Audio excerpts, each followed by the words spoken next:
Good morning, everybody. It's Wednesday. Tuesday, I forgot my phone in the car and I didn't realize it until I went to film a video and I was already most of the way away from the car. So I decided to do a Walk Wednesday video instead. We've got 9 today. Nova in front. Hamish. Hamish McBean. Thank you. Smaller group today. We've got 9. Kronk, Rowan, and Poppy are at home. Poppy's boarding with me. They'll be on my second pack walk of the day. But here we have Archie, Newton, Rory, Bailey, Stella, May, and Hamish, Nova, and a new face, little Lumi. So she is joining our pack walk. Well, that's not the best. Oh, hold on. And I have a fly biting me. Ow. Good girl, Nova. Okay, seriously?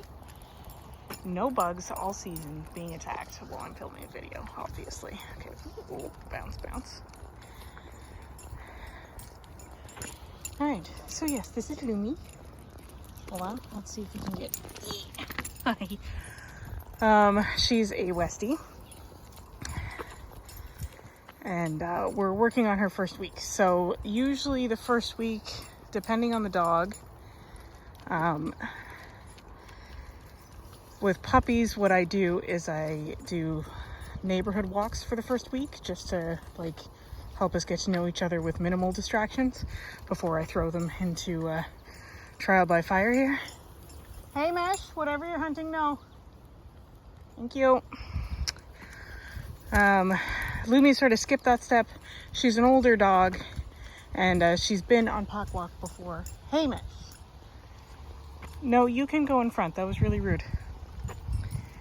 Uh-huh.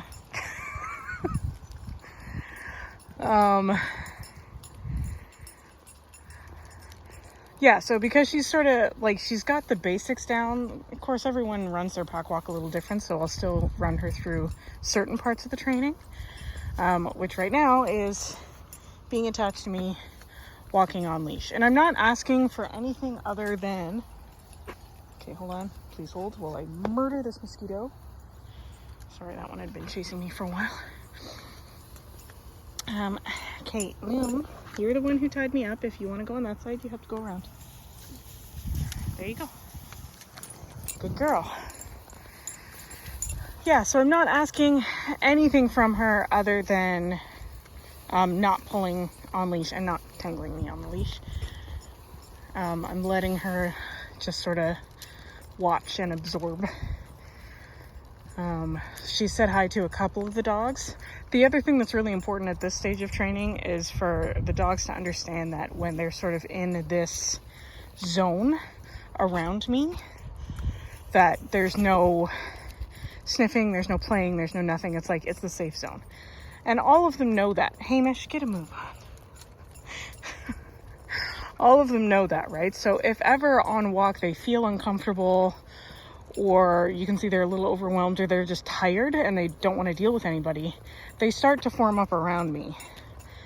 Because they know that's like, this is where the moving quiet zone is.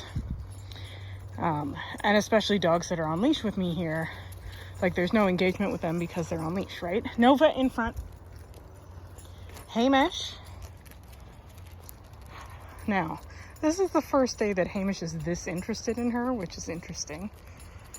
They got to say hi a little bit yesterday. So typically what I do is on the way to, or while she's sort of put herself in a heel position, I don't let the dogs around her. And she figured that out pretty quickly. Nova, get going.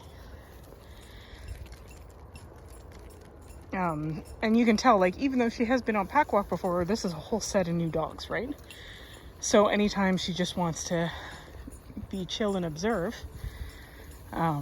she comes in close to me. And then she will go out in front, or she will go to one side or the other. I try to stick to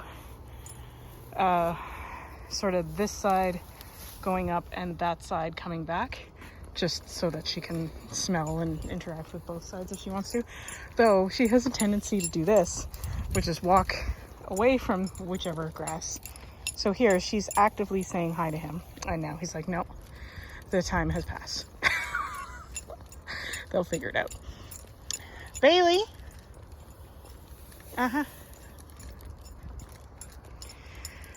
Yeah, so we're working on that.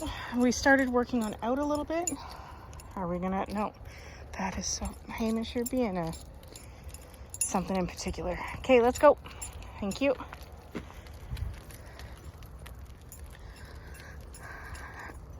And then she's been very good about pulling. Well, not pulling, I guess. So basically what I do for that is anytime that they do pull, we're gonna try again. No, we're gonna, okay, fine. Anytime a dog pulls me on leash, my immediate reaction is to stop. So, May, if you get your head peed on, that was really silly, May.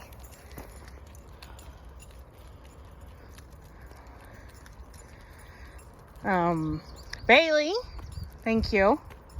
No, we don't eat or transport turkey poop with our mouths. Thank you.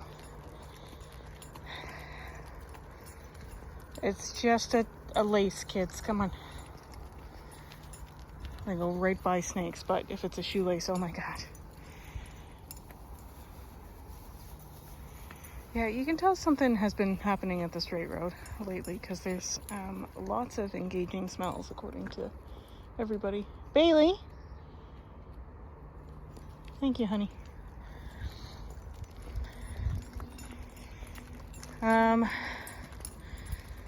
Yeah, so anytime they pull, I stop, and anytime they lean into the pole, I start walking backwards until they start walking with me, and then I walk forwards again. I do that with every dog on any training device.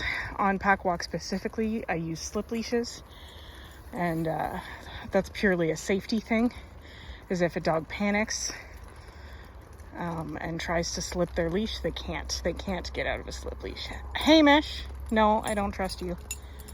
You and Bailey.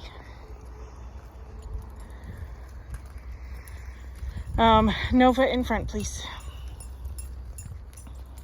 You're pokey today.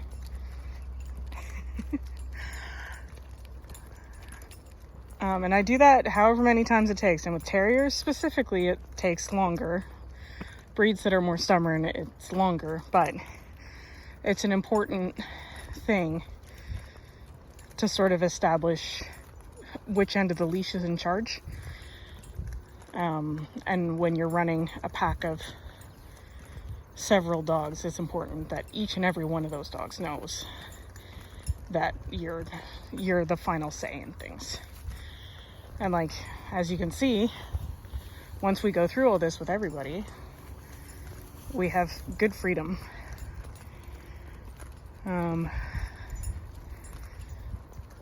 I see you still a good girl. And it's just sort of the growing pains of figuring each other out and stuff when you first start. So with puppies, we have that added level just, again, so we don't just throw them in the deep end with tons of distractions, like on top of it being a new place, a bunch of new dogs. First week or so, they're not allowed to say hi to those new dogs, and that's really hard for them. But it's a huge thing in developing sort of their impulse control and their listening ears on walk with me. Because realistically speaking, we're walking in an area where I need their recall to be 100%, 110% even. And by 110%, what I mean is if they see something oncoming, they know I'm going to recall them anyway. Yeah, May! Really? Again, turkey poop.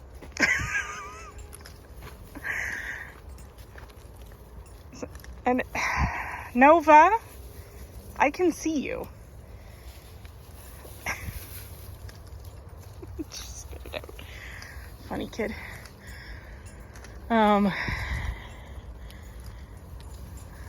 So a lot of the older ones, you'll see if we come up on something that they know I'm going to recall them about, they just come back without me having to recall them. They make that choice. So, and that's sort of the difference between teaching obedience and teaching good choices. You're having fun, babe. She's like bounding through the grasses like a deer. So yeah, so next week you'll see Lumi. She'll be on sort of a short, long line, 10 foot. So she still has a degree of freedom, but I still have that emergency switch if necessary. And then after that, she'll be on a long, long line. Honestly, I'm probably going to skip the long, long line attached to me and just have her drag it. Because we have another dog starting in the next couple of weeks as well. So you will meet her probably not next week, because like I said, she'll be on those neighborhood walk. Bailey, I appreciate. She'll be on those neighborhood walks at first. Good girl, Lumi.